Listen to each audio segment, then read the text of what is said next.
Big Dumb Movie. Hello and welcome to Big Dumb Movie, where we discuss movies of the big dumb variety. I'm your host, Corey, and I'm here with my buddies forever, Steve. Aw, thank you. And review dude Josh. What's up, bruh? We are here continuing our very special October episodes, and this time we have a movie called Brainscan. Brainscan is ready. Brainscan is a movie that I'm sure our listeners have definitely heard of. It's a very popular movie. No, it's a random obscure movie that Steve wanted to do a podcast on. This is part of why I wanted to do it. I see. Yeah. Yeah, well, this will get some plays.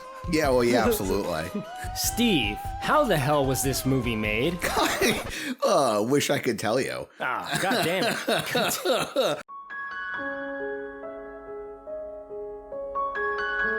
Josh, how does Brainscan kick off? Okay, so the opening credits are spliced together with a car crash scene. Eddie Furlong is having a nightmare about his mom's death. You're talking about the beginning, so he's like remembering how his mom died, he got in an accident, his knee got injured. I kept waiting for that to come back. Steve, what's going on? Why didn't that come back? It's a dream about him and his mother having been in this terrible car crash. His leg is horribly injured, which they establish a moment later when he wakes up, and his mother dies in the crash. And you feel like the trauma from this is something that's supposed to play out through the rest of the movie, and there was an opportunity for them to do that, but it mostly just becomes a way to explain why his mother's not around, and you're just sort of meant to understand that his dad's away on business, which is something they only underline once during the film with a voicemail message.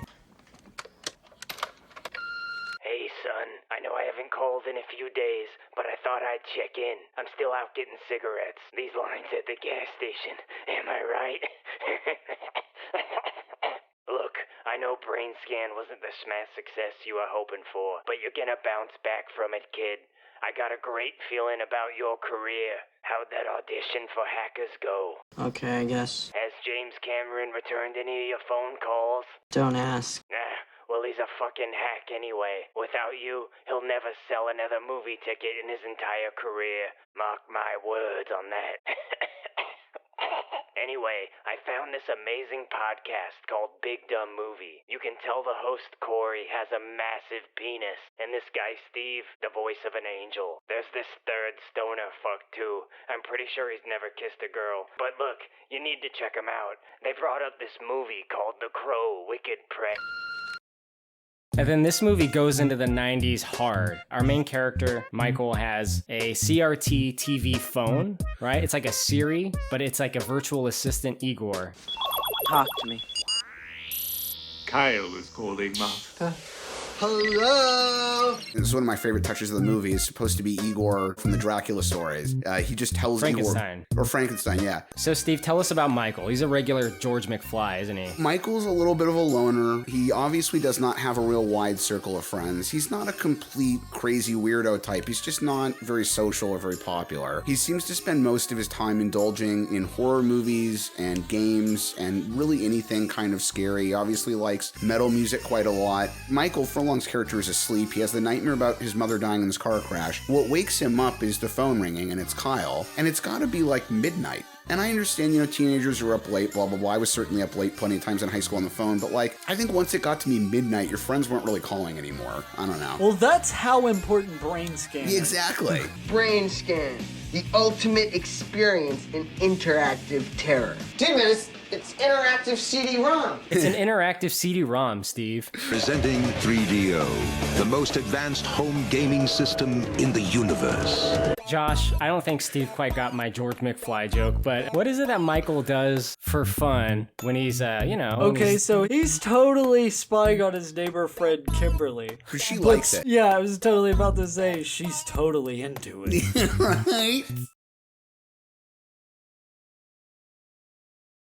Are you sure about that? So Michael, who is Edward Furlong, he's our main character. He does call in and he orders the Brainscan game.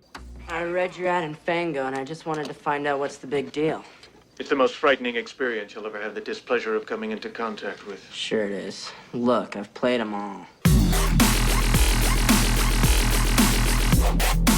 Okay, so we can't gloss over the fact that when he dials the brain scan number, just some random lightning light show goes off and he gets his brain scan right then and there? Through the phone? Is that what happens? Look, R2-D2, how do you really expect me to believe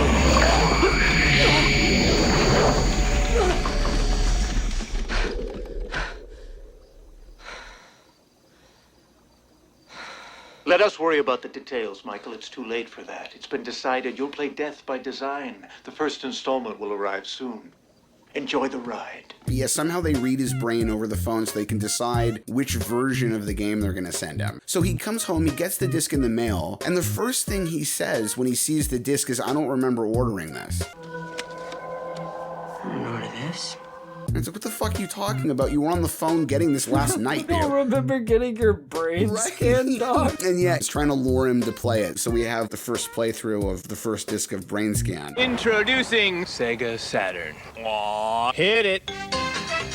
Sega's next generation gaming platform. Revolutionary sports and arcade gameplay. All with amazing new 3D experiences never before possible on home game systems.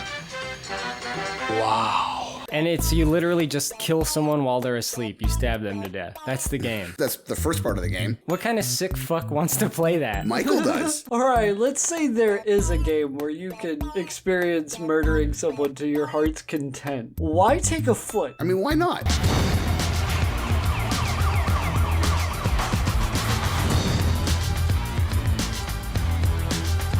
Michael does really enjoy this. Yeah, After he finishes, he takes a big swig of milk, pours it all over his face like a disgusting pig. That's the part I find the most ridiculous. When he gets done with this murder scene, the first thing he wants to do is chug a glass of milk and shove 3 cookies in his mouth. Like, what are you, 6? Watching him drink milk disgusts me, dude. It is disgusting. I mean, milk's kind of a gross thing to watch people drink anyway. I don't know why. Maybe it's just me. He needs some milk! This gives him, I think, the courage to go talk to the girl he likes that he's been spying on next door. How does that go? So he goes over with this newfound courage, and he sees on the news report, that murder from that virtual reality 90s as fuck video game totally happened in real life. It has not been found. Can't be.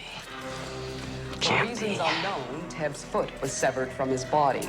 It too has yet to be found. Police say they have no leads on any suspects in connection with Teb's gruesome murder.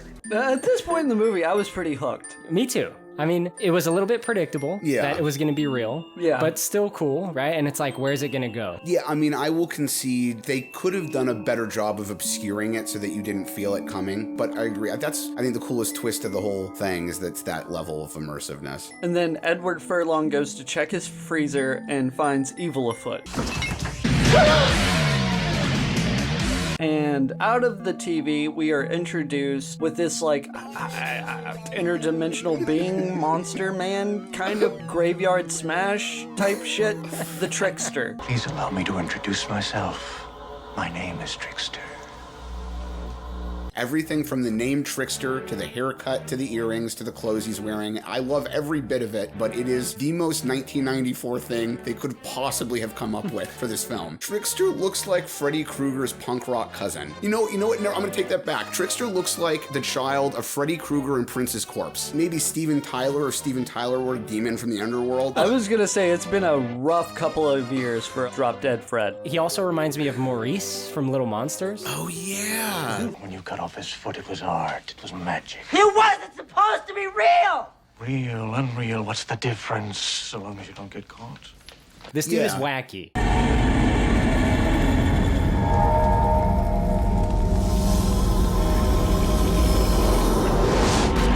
Holy smoke, he's a tomb! Trickster is the character that shows up in the video game for no real purpose other than to like help move you along. They sort of have a story purpose to be there, like here's the reason so-and-so joined your party, but really that character is there to just like show you how to play it and guide you through it. And that's sort of Trickster's purpose. Trickster is trying to encourage Michael that he needs to go back into the game because there's been a witness. Each time there's a disc, Trickster kind of shows up and gives incentive to play the next disc. He says, yeah, you killed that guy, that was real, now you gotta get away with it. And to get away with it, you gotta play disc disc 2. Now, we didn't see any witness. No, and neither did Eddie Michael. Even Michael's like, there was no witness, there's no one for me to go back for. Michael was into the idea of this experience enough to want the first disc and to want to play the first disc, but now things are getting so fucked up and freaky, even he's like, I don't want any more of this. I didn't think I was actually killing a person. I just thought I was doing this in a game. Steve, a man came out of his television screen. There is some shit going on. You're in this now. You won't survive on your own. I'm willing to help you. But you have to play all the discs. Hey, I've done pretty good so far. Have you?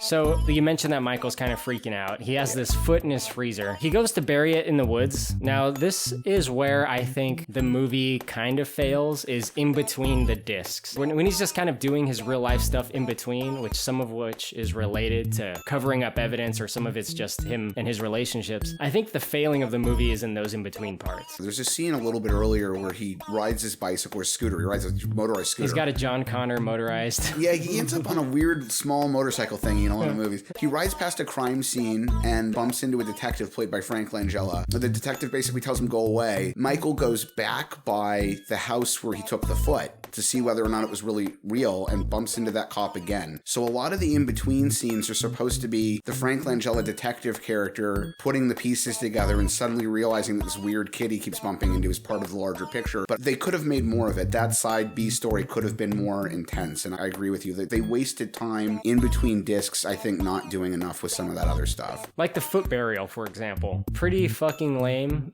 scene, in my opinion. I was gonna say, Wolfie totally tries to get the foot. Wolfie, you mean Max? Right? Yeah. What's the dog's name? Max. Hey, Janelle. What's wrong with Wolfie?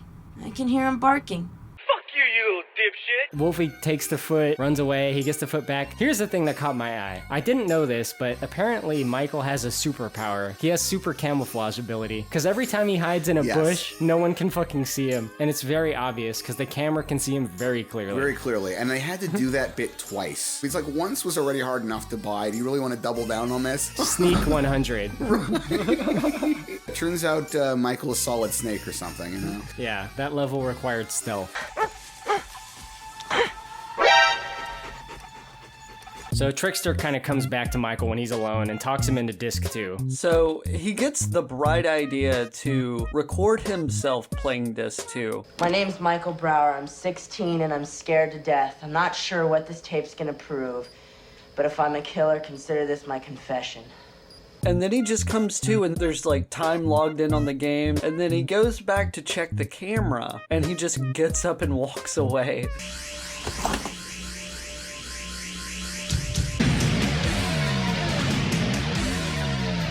One thing we forgot to mention, when Trickster shows up the first time, one of the things he explains to Michael is that there's actually a time limit to complete all 4 discs, and that you lose. They never explain what the alternate ending would be. I was about to say, we can't forget this because they never do anything with it. Yeah, they never do anything with it, and they never tell you what the alternate would be, but he does tell Michael if you don't finish all 4 discs inside the time limit, you're fucked. Some horrible ending's gonna happen. So yeah, he's now trying to burn through these on a timer. Speed run. Right?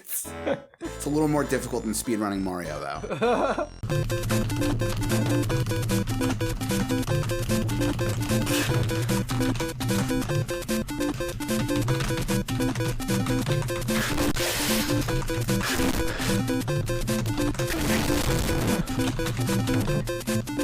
So disc 2 we don't actually see, but yes, we are told that he has killed Kyle. And then Trickster shows back up and says, yeah, well, he wasn't really a witness, he just kind of knew stuff about you. What an old Trickster move. Classic Trickster, right? Kyle wasn't a witness. He didn't even see anything. Not a witness in the strictest sense. But he knew things about you.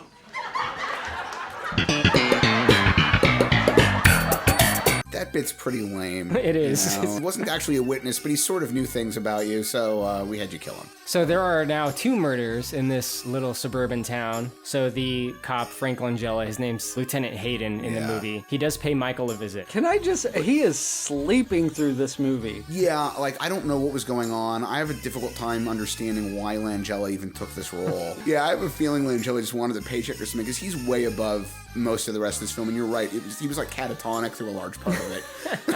It's like Officer like Ambient Langella. They call me Ambi. He interviews Michael, and Michael is extremely suspicious, right? Michael didn't show up to school on the day of the murder. He's like, yeah, we went by your school. All your classmates were talking mad shit. Called you weird, a freak. They said you have a small dick. So Trickster talks Michael into playing Disc 3. He says, look, when you killed Kyle, you left some evidence. You left a clue. Disc 3, just go in and remove the clue. You don't have to kill anyone. So based on that, Michael does agree to play Disc 3. Okay, so he finds himself in front of Kyle's house. Or I guess it's not the Trickster, it's just Trickster. Tells him, remove the footprints in the mud or something like that. Yeah. And then instantly calls one of the cops investigating Kyle's house and fucking tips him off and makes Eddie Ferg's job way more fucking harder. I believe there's an intruder in your yard. Who is this? My name is Jeff.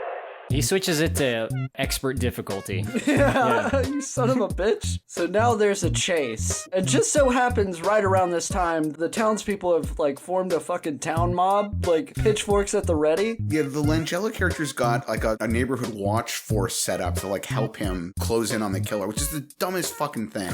You're gonna send a neighborhood full of untrained, unarmed people out after a person who's been murdering and dismembering people? Unarmed, you say? One of them is not unarmed. Yeah. but he's not supposed to be armed. Langella specifically tells them, if I see a gun in anyone's hand, I'm gonna arrest you too. And they do it anyway. Of course they do. Yeah. It's a lynch mob. Well, I mean, he was sleepwalking through most of it, so I'll forgive him. It's the Ambien. Yeah, you know, that's why I'm still coming down off the 3 Ambien I had this morning, so you guys go do half my job for me. Just get a fucking town mob. I don't know. And so this definitely is not gonna end up with someone getting killed. Oh, wait a second. At this point, why do I even need the disc to start covering my tracks? What are the discs doing at this point that I can't do myself? Like, I literally just walked over to that house. Well, I mean, I guess they don't always show it, but like he's supposed to put the disc in and sit down in front of the TV and go through that hypno process every time he plays a new disc. You know? Right, but he could just do it outside of the disc. He could have just covered up the tracks. And Michael goes home from that whole evening of chaos, and Kimberly sees him come out of the woods. But I want to real quickly talk about Kimberly. There's a moment a little bit earlier in the movie. Michael just has like a wet dream about her. Like he just has a dream where he's in her bedroom and she's wearing this little slip and she's like riding him. It gets way more erotic when the old bald guy starts choking him.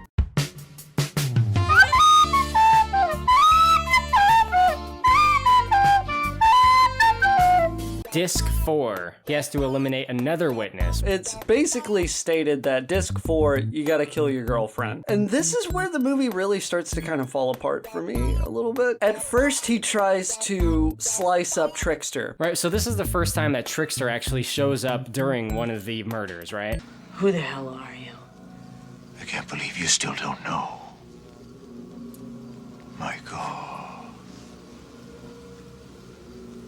I'm you. This is our first big reveal twist. Yeah. Trickster is actually Michael? What? They don't look anything alike. No.